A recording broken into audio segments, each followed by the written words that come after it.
जब मेरे पुत्र को मारने की योजना बना रही थी तो तनिक भी दया नहीं आई थी उसके नेत्रों में, और अब अपने पुत्र की मृत्यु का समाचार है तो कैसा विलाप कर रही है। यही तो विधि का विधान है महादेवी। जो दूसरे को दुख देकर हंसता है, होनी उसे दुख देकर 100 बार रुलाती है। इसलिए दूसरों को दुख देने से पहले इतना अवश्य सोच लेना चाहिए कि यदि इसी दुख का वज्र अपने सिर पर गिरे तो क्या होगा। महादेवी, जिस प्रकार बिच्छू को यह ज्ञान नहीं होता कि उसका डंक केवल किसी और को नहीं स्वयं उसे भी चुभ सकता है, उसी प्रकार एक दुष्कर्मी को भी यह ज्ञान नहीं होता कि उसका दुष्कर्म स्वयं उसे भी हानि पहुंचा सकता है। परंतु महादेवी, सिंहिका तो अभी इस बात से अनजान है कि आह्लाद जीवित है। जान लेगी तो भी कौन सा प्यार उड़ेल देगी मेरे पुत्र पर। सुना नहीं आपने, अग्निदेव की सौगंध खाकर कह रही है कि मेरे पुत्र प्रहलाद को भस्म करके ही दम लेगी। कहने में क्या जाता है महादेवी, कहा तो उसने ये भी था कि सर्प कुंड के नाग प्रहलाद की मृत्यु का कारण बनेंगे, पर परिणाम क्या हुआ। परंतु हे कमल नयन, मेरी समझ में नहीं आता कि अग्निदेव को सिंहिका को ऐसा वरदान देने की क्या आवश्यकता थी। महादेवी, अग्निदेव तो ये भली भांति जानते हैं कि भोले शंकर ने जो दैत्य गुरु शुक्राचार्य को वरदान दिया था उसका परिणाम क्या हुआ। अग्निदेव ये भी देख ही रहे होंगे कि आदि प्रजापति ब्रह्मा ने जो वरदान हिरण्यकशिपु को दिया उसका क्या परिणाम हो रहा है। यदि ये सब जानकर भी उन्होंने वरदान दिया है तो अवश्य ही कुछ सोच समझ कर ही दिया होगा ना। आप तो बस आगे का घटनाक्रम देखकर आनंद लीजिए।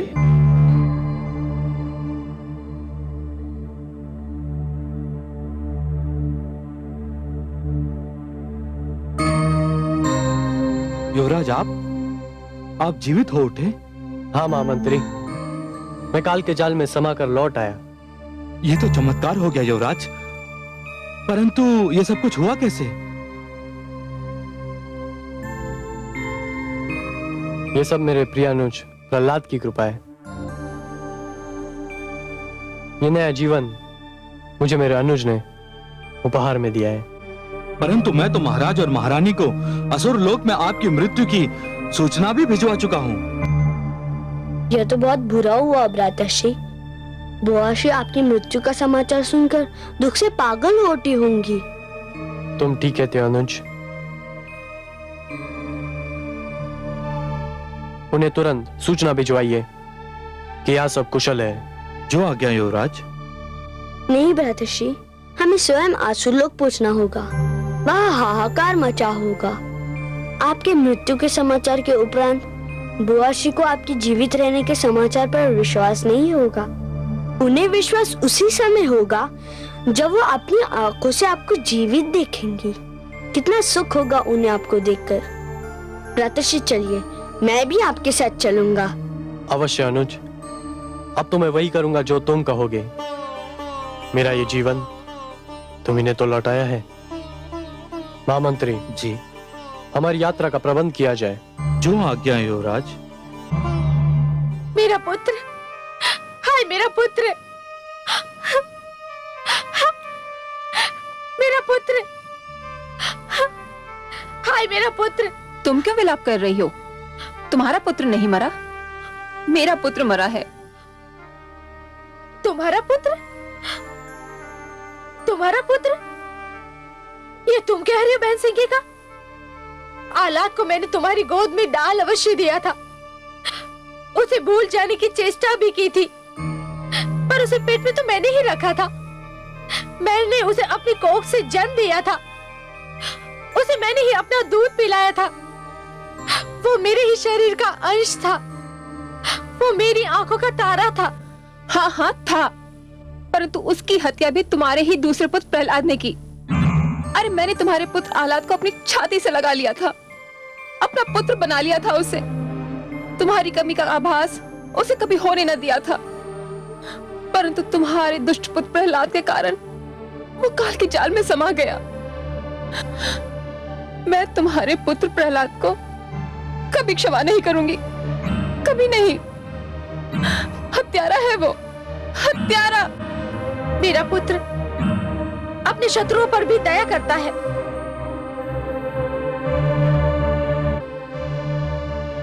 अपने बैरियों का भी आदर करता है, वह कैसे अपने भाई का हत्यारा हो सकता है? पर वो हत्यारा है महारानी, हत्यारा है वो। उसी ने आलाद की हत्या की है। हाँ हाँ, उसी ने आलाद की हत्या की है। मैं प्रहलाद का सर्वनाश कर दूंगी, मार डालूंगी मैं उसे। मैं उसके शरीर को जलाकर भस्म कर दूंगी। नहीं माते, माते इधर देखो, मैं जीवित हूँ। पुत्र, पुत्र,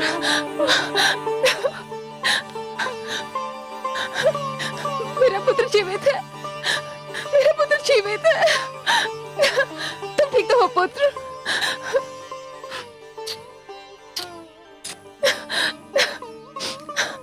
महाराज देखिए, मेरा पुत्र जीवित है, जीवित है मेरा पुत्र।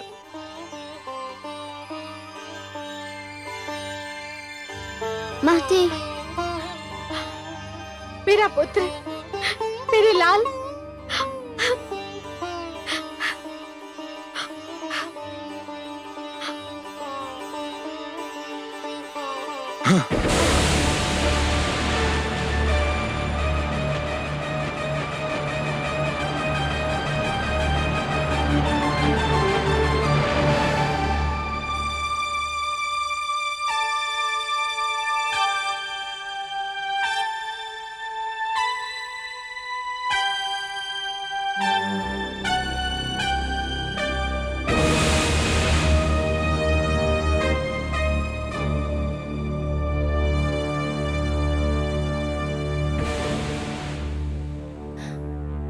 दूर रहे मुझसे दुष्ट। ये आप क्या कह रही है माताश्री? मेरे प्रिय अनुज प्रहलाद ने तो मुझे जीवन दान दिया है। मैं तो केवल आपको अपने जीवित रहने का समाचार भिजवा रहा था, पर अनुज प्रहलाद ने अनुरोध किया कि मैं स्वयं चलूं और एक माता अपने पुत्र को जीवित देख ले। आप इसे झिड़क रही हैं? ये तो पुरस्कार का अधिकारी है। आपने मेरे अनुज को कुछ भी कहा तो मुझे बहुत दुख होगा माताश्री, बहुत दुख होगा।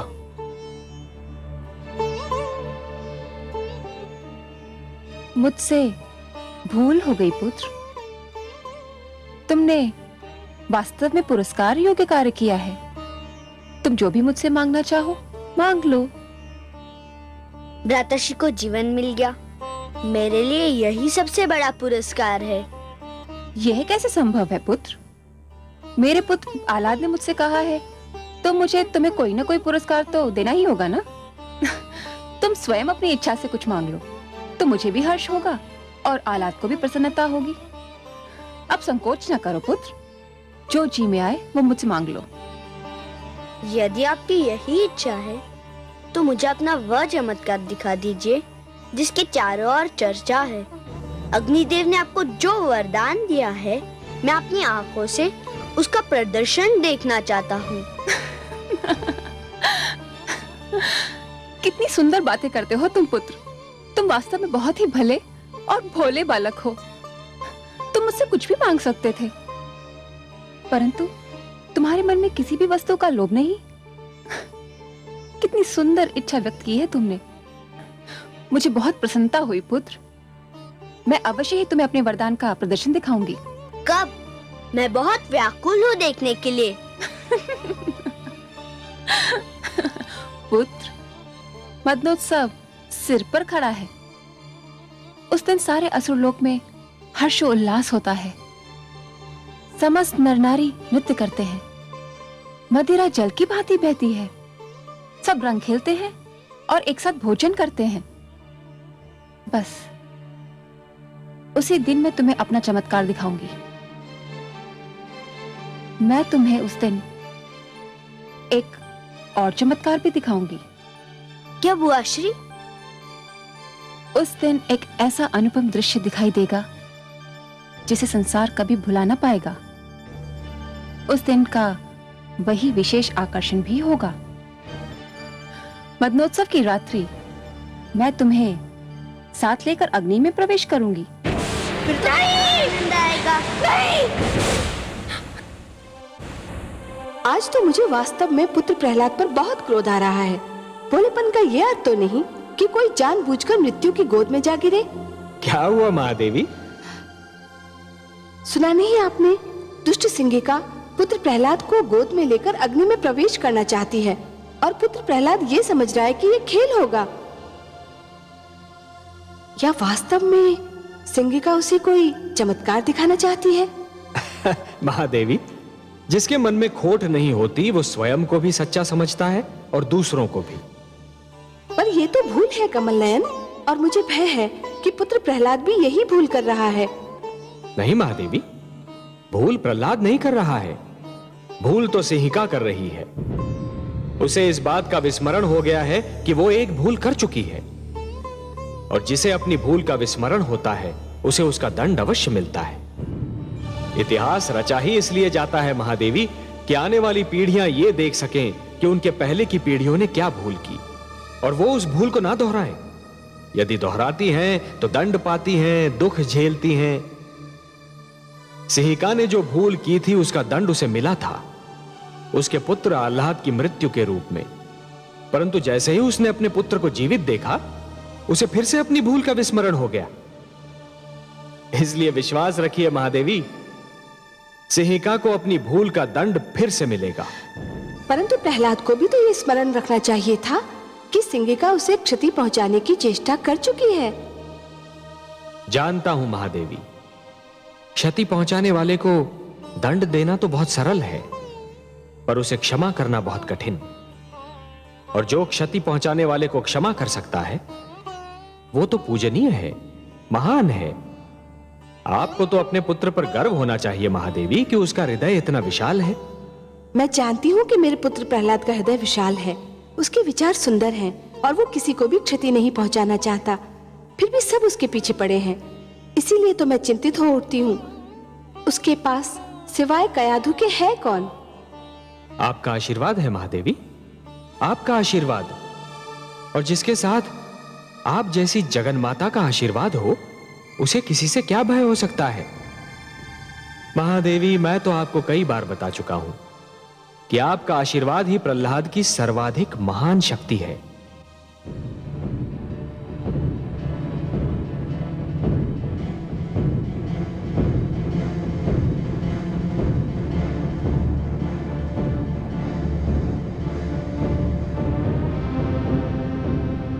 असुर लोक वासियों सावधान, सुनो सुनो, ध्यान से सुनो।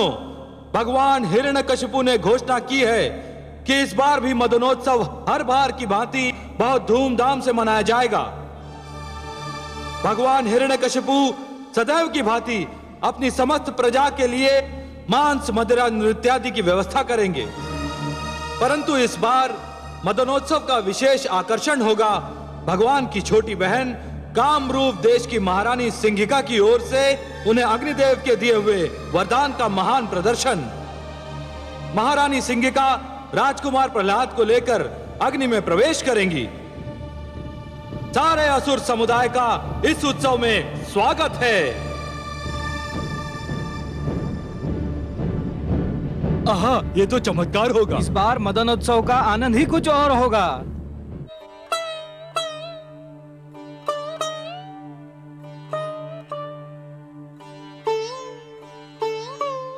ये कैसा उत्सव है कमल नयन? मांस, मदिरा, हुड़दंग, क्या इसे उत्सव कहते हैं? नहीं महादेवी, इसे उत्सव नहीं, आप असुर संस्कृति के असभ्य प्रदर्शन का नाम दीजिए। उत्सव तो नाम है आनंद की पवित्र भावना का। उत्सव नाम है ऋतुओं के आगमन का। जब प्यासी धरती पर वर्षा की पहली फुहार गिरती है और माटी से सौंधी सौंधी सुगंध उमड़ती है, तब उत्सव मनाया जाता है कि अब धरती की प्यास मिटी, अब खेती लहराएगी, हरियाली नाच उठेगी। जब माथे पर पसीने की नन्ही नन्ही बूंदें फूटती हैं, तब उत्सव मनाया जाता है कि शरीर को कपकपाने वाली शरद ऋतु से पीछा छूटा। जब धूप भली लगने लगती है और समीर का झोंका मन में आह्लाद निर्माण करता है, तब उत्सव मनाया जाता है महादेवी कि झुलसाने वाली ग्रीष्म ऋतु का अंत हो गया। यही तो मैं भी कहती हूँ कमल नयन उत्सव वो है जो आत्मा को शांति दे, जो सारे नगर का जीवन अस्त व्यस्त कर दे, जिसमें मदिरा पीकर सब अपनी सुध बुध खो बैठे। वो उत्सव नहीं, कोरा हुड़दंग है।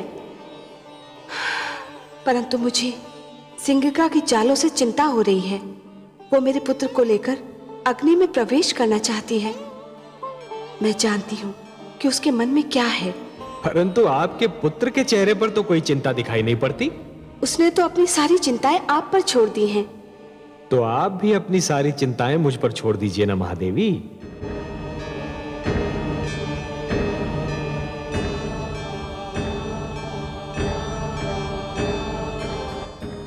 क्या हुआ भाभी श्री? मुझे बहुत चिंता हो रही है सिंगिका। किस बात की चिंता? तुम मेरे पुत्र को लेकर अग्नि में प्रवेश करोगी? तो क्या हुआ? मैं तो अग्नि में पहले भी प्रवेश कर चुकी हूँ और आप देख चुकी हैं कि अग्नि की लपटें मेरे शरीर को छू भी न सकी। तुम्हारी बात और है। अग्निदेव ने तुम्हें वरदान दिया है, फिर तब तुमने अकेले ही अग्नि में प्रवेश किया था। इस बार मेरा पुत्र प्रहलाद भी तुम्हारे साथ होगा। तो क्या हुआ? अग्निदेव ने तुम्हें वरदान दिया है, मेरे पुत्र को तो नहीं। अरे भाभी श्री, जब अग्नि मुझे नहीं छू सकेगी तो जो मेरे साथ होगा उसे कैसे छू सकेगी? उसे कुछ नहीं होगा। तुम अकारण ही चिंता कर रही हो। तुमसे अधिक साहसी तो तुम्हारा पुत्र है, उसे तो कोई चिंता नहीं।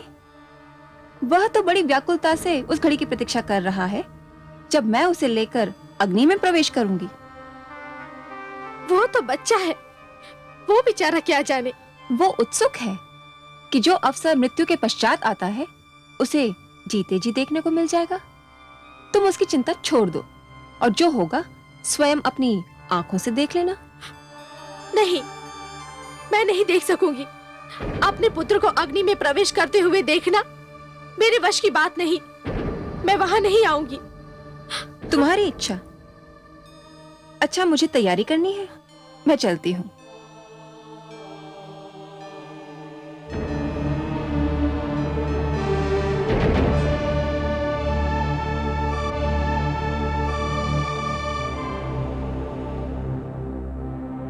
माताश्री तुम्हें लेकर अग्नि में प्रवेश करने वाली है।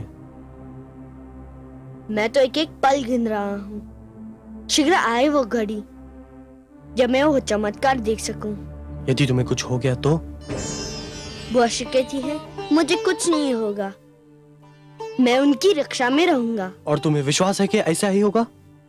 हाँ, अग्निदेव का वरदान है उन्हें। पर तुम्हें तो नहीं है। तुम्हें कोई चिंता नहीं? मैं तो इतना जानता हूँ कि वही होगा जो मेरे विष्णु की इच्छा है, फिर मैं चिंता क्यों करूं? इतना विश्वास है तुम्हें अपने विष्णु पर? इससे भी अधिक। क्या उन्होंने तुम्हें कोई शक्ति प्रदान की है? उन पर अटूट विश्वास ही तो मेरी शक्ति है। जो भी तुम्हारे विष्णु पर अटूट विश्वास रखेगा, क्या उसे शक्ति प्राप्त होगी? अवश्य भ्रातृश्री, संसार में तो सारा खेल विश्वास ही का है। विश्वास ही तो शक्ति देता है। मुझे भी दे सकता है? हाँ हाँ, तुम्हें भी दे सकता है। यदि ऐसा है तो मुझे भी अपने विष्णु पर विश्वास करना सिखाओ।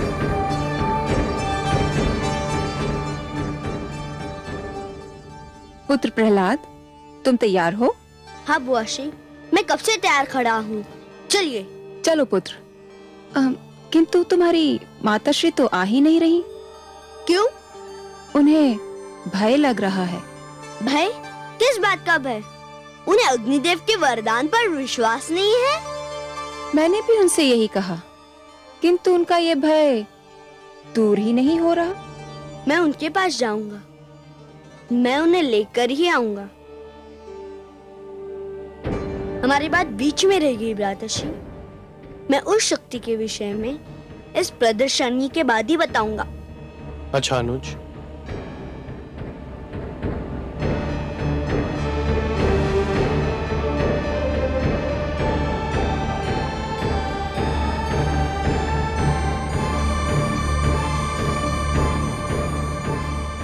इस प्रदर्शनी के पश्चात तुम्हें किसी से कुछ भी कहने का अवसर नहीं मिलेगा।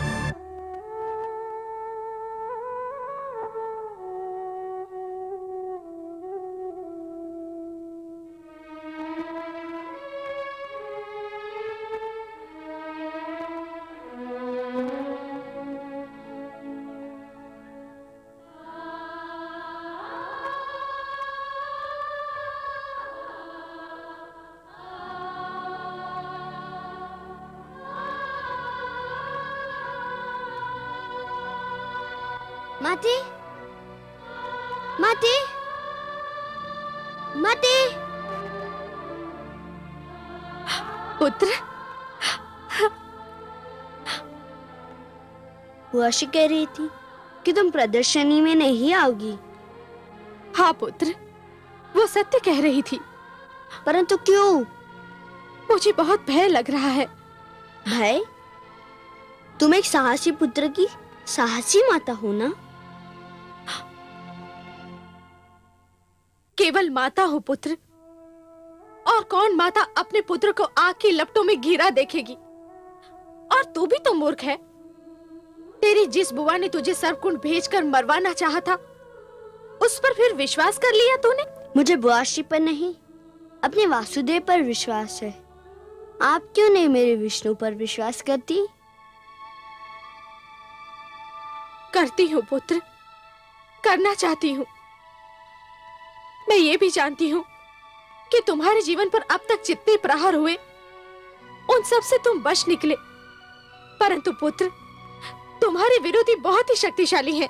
मेरे विष्णु उनसे अधिक शक्तिशाली हैं। वह सदैव मेरी रक्षा करेंगे। पुत्र, ममता की भावना को तुम नहीं समझ सकते। सब कुछ समझते हुए भी मेरी ममता के पांव डगमगा जाते हैं। यह भय पीछा नहीं छोड़ता कि यदि इस बार तुम न बच पाए तो क्या होगा। मैं क्या करूंगी पुत्र? जब ये ध्यान आता है तो मेरी शक्ति टूट जाती है। मैं क्या करूं पुत्र? कहां से लाऊं मैं तुम्हारे जैसी शक्ति? जैसा अटूट विश्वास है मुझे अपने विष्णु पर, वैसा ही अटूट विश्वास आप भी जगा लीजिए। मेरी जैसी शक्ति आपको मिल जाएगी। अब बताइए, आप आएंगे ना चमत्कार देखने? पुत्र, आपको मेरी सौगंध, आपको आना ही पड़ेगा। पुत्र, पुत्र।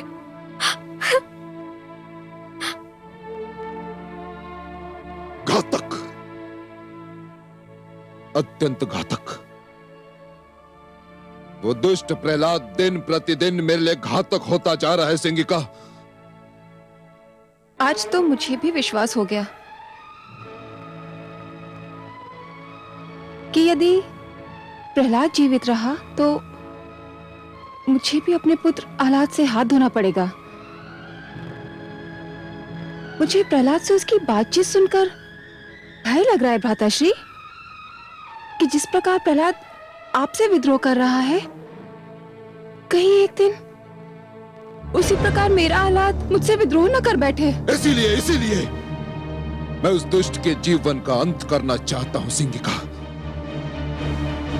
क्योंकि यदि वो जीवित रहा तो दिन प्रतिदिन मेरे विरोधियों की संख्या बढ़ती जाएगी। और जो हमारे विरोधी होंगे वे हमारे भ्रातर्षि हिरण्याक्ष के हत्यारे विष्णु के प्रशंसक हो जाएंगे। मुझे तो ये भी आशंका हो रही है भ्रातर्षि कि कहीं प्रहलाद मेरे पुत्र आह्लाद को विष्णु के प्रेम जाल में फांस न ले। भ्रातर्षि, मैं तो यही देखकर सेहर उठी थी कि मेरा पुत्र प्रहलाद की बातों से प्रभावित हो रहा है। जानता हूं बहन, भली भांति जानता हूं। उस दुष्ट की वाणी बहुत सुंदर है। वो अपनी मीठी मीठी बातों से किसी को भी बहका सकता है।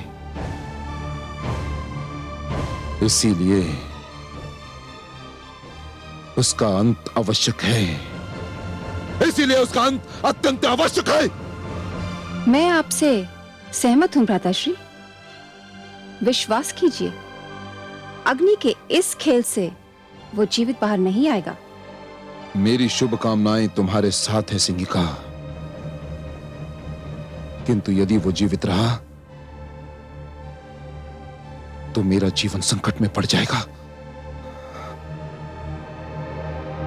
ऐसा नहीं होगा भ्राताश्री, मैं ऐसा होने नहीं दूंगी।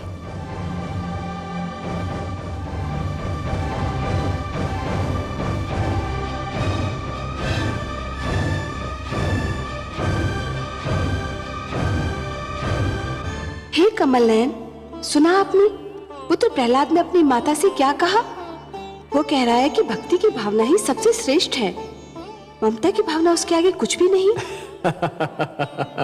कुछ बहुत अनुचित बात तो नहीं कर रहा आपका पुत्र महादेवी। आप तो इस सत्य से भलीभांति परिचित हैं कि सृष्टि में ईश्वर के अस्तित्व के अतिरिक्त बाकी सब कुछ माया है। मोह माया में फंसना अर्थात अपने जीवन के लक्ष्य को भूलने के समान है। और जीवन का तो यही लक्ष्य है महादेवी कि अपने भीतर छिपी हुई ईश्वरी शक्ति को ढूंढकर बाहर निकालना, अपने भीतर छिपे हुए ईश्वर को ढूंढना। मोह तो भ्रमित करता है महादेवी और फिर भटकाता है, फिर वो मोह चाहे धन का हो या संतान का। परंतु हे दया सागर, माता और पुत्र का स्नेह तो आपकी दी हुई सुंदर देन है। अवश्य है महादेवी, परंतु कोई भी स्नेह अधिक महान नहीं होता। जीवन का तो वास्तविक उद्देश्य ही है कि ईश्वर के प्रेम में अहम को भूल जाना, क्योंकि ईश्वर से प्रेम हर प्रेम का स्रोत होता है। जिस प्रकार मरुस्थल की रेत दूर से जल के समान चमकती है, परंतु निकट जाकर ही यह ज्ञात होता है कि वो तो सूखी रेत है, जल नहीं, उसी प्रकार हर मोह निकट से केवल एक भ्रम सिद्ध होता है महादेवी। ईश्वर से प्रेम ही जीवन के उद्धार का कारण होता है। आपका पुत्र कयाधु की ममता से अपना मुंह नहीं मोड़ रहा महादेवी, वो तो केवल ममता की धारा को भक्ति की ओर मोड़ने का प्रयास कर रहा है, क्योंकि वो जानता है कि भक्ति में ही शक्ति होती है। लीजिए, आपके पुत्र की परीक्षा की घड़ी आ गई।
प्रणाम भ्राताश्री।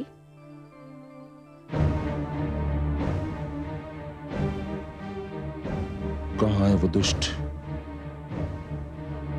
मेरा बैरी, मेरा विरोधी?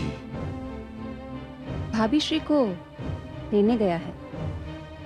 वह इस उत्सव में आना ही नहीं चाहती थी, परंतु प्रहलाद चाहता है कि उसकी माता भी इस अनुपम दृश्य को देखे। अभी उन्हें लेकर आता ही होगा। सिंगिका, उसकी मृत्यु अत्यंत आवश्यक है, अत्यंत आवश्यक। इस बार वो बचना नहीं चाहिए। नहीं बचेगा भ्राताश्री। आज आप अग्नि की लपटों का अद्भुत खेल देखेंगे। वही अग्नि जो मेरे शरीर को छू भी ना पाएगी। देखते ही देखते उसकी लपलपाती जीभ प्रहलाद के शरीर को चाट जाएगी। कुछ ही पलों में उसकी कोमल काया को राख में परिवर्तित कर देगी और वायु के झोंके उस राख को उड़ा ले जाएंगे। महारानी का याद हो, युवराज आह्लाद और राजकुमार प्रहलाद पधार रहे हैं।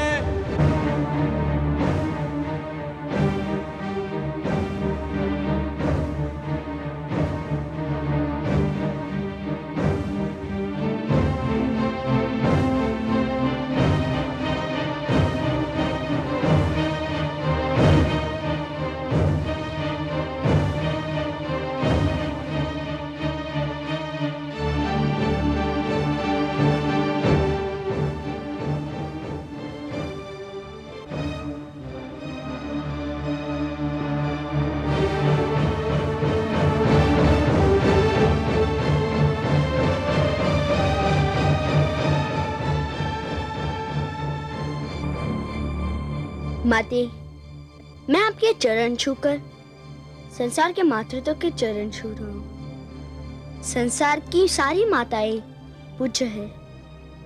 मुझे आशीर्वाद दीजिए माते। आयुष्मान भव पुत्र, आयुष्मान भव। चिरंजीवी भव पुत्र। चलो पुत्र।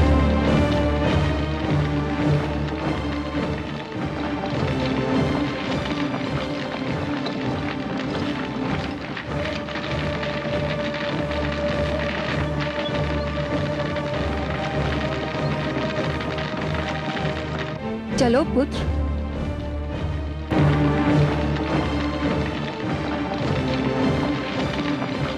वो घड़ी आ ही गई पुत्र, जिसकी तुम बड़ी उत्सुकता से प्रतीक्षा कर रहे थे। मेरे भी जीवन की अनमोल घड़ी, तुम्हारे जीवन की अद्भुत घड़ी पुत्र। जो भी इस चमत्कार को देखेगा भूल नहीं पाएगा, और जो भी इस चमत्कार की चर्चा सुनेगा सिहर उठेगा। रहते महाप्रलय तक आज की इस प्रदर्शनी की चर्चा रहेगी। चलो पुत्र।